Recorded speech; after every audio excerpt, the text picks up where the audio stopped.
The Rangers' 4-2 win over the Penguins at the Garden last night extended their lead over Pittsburgh for third place in the Met to 10 points. It was game 2 of 3 in 1 week and the first of a back-to-back. So let's bring in my guy, Jonny Lazarus of BR Open Ice and the Blue Crew podcast. He's also a UMass guy as well. Shout out to the Minutemen. So let's get into this Rangers. They lost Sunday to Pittsburgh. They bounced back last night. What would you say was different from Sunday's loss, and what were your game takeaways from last night? Well, first of all, Brandon, thanks for having me. Always a pleasure to hop on with you. And I think the biggest difference from last night to Sunday's game was simply just the scoring chances. The Rangers didn't really have the chemistry that they seemed to have last night. On Sunday, they did change the lines a little bit. They put Artemi Panarin together with Mika Zibanejad and Vladimir Tarasenko.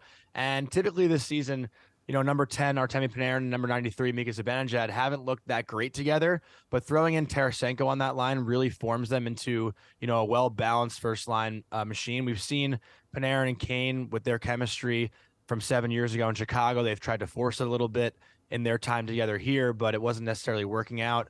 But Panarin, Zibanejad, and Tarasenko, I think right off the bat have looked great since the Washington Capitals game where they played together on Tuesday night, and they rode that momentum into last night's game. And it's Mika March, man. Everyone wants to talk about March Madness, but Mika Zibanejad in the month of March always heats up for whatever reason. And, he scored the first goal in back-to-back games. So he's getting hot right now at the right time. Man, you need to print T-shirts, Mika March. That's some good merchandise right there. Let's fast forward to Saturday. They're back at the Garden against the Penguins again.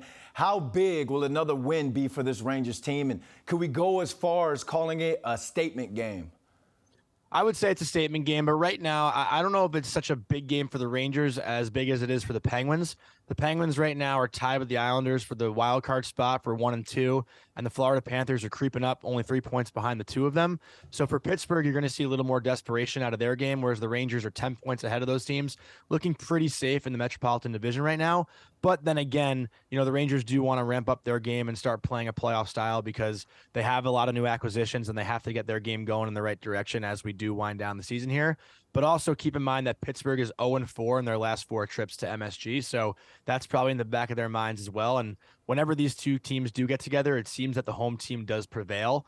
Going back to the last 26 meetings, which is a couple seasons back, the home team is 19-7. So for whatever reason, the Penguins can't seem to find a way to win in MSG, and the Rangers are the same in PPG Paints Arena. So I do like the Rangers. Anytime, you got all the superstars and celebrities out at MSG also, that could be a little intimidating for the Penguins. But, it's been a lot of fun for Ranger fans when the Penguins do come to town because there is this new form rivalry after last year's playoff series.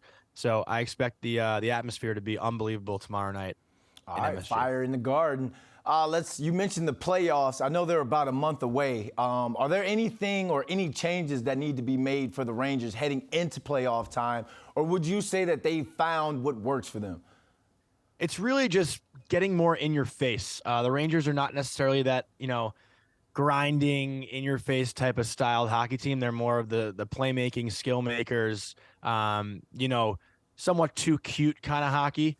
Whereas when you play a team like the Penguins, you kind of see that emotion ramp up a little bit, and they're not a team that's been able to find that emotion in every single game. Like you see the Rangers play against Columbus, they don't look very, upbeat and their legs going as much as they do when they're playing a team like Pittsburgh or a team like Washington or a team like the Islanders and Devils. So it's really just finding that compete level at a consistent level. That's been the Rangers' problem for as far as I can remember. It's that they, play up to their opponent, but they always play down to their opponent as well. So I think that's the biggest thing for the Rangers right now before the playoffs is just to find that consistency in their compete level. And it's tough. Like the regular season's a grind. And, right now the light's at the end of the tunnel with the playoffs around the corner. But, you have to ramp up your game at the right time so you can feel that different level of energy once the playoffs do start. Well, they'll get to ramp up their game on Saturday at 8 p.m. It goes down at the Garden again. Jonny, thanks for joining us. Thanks, Brandon. Appreciate it. LGR.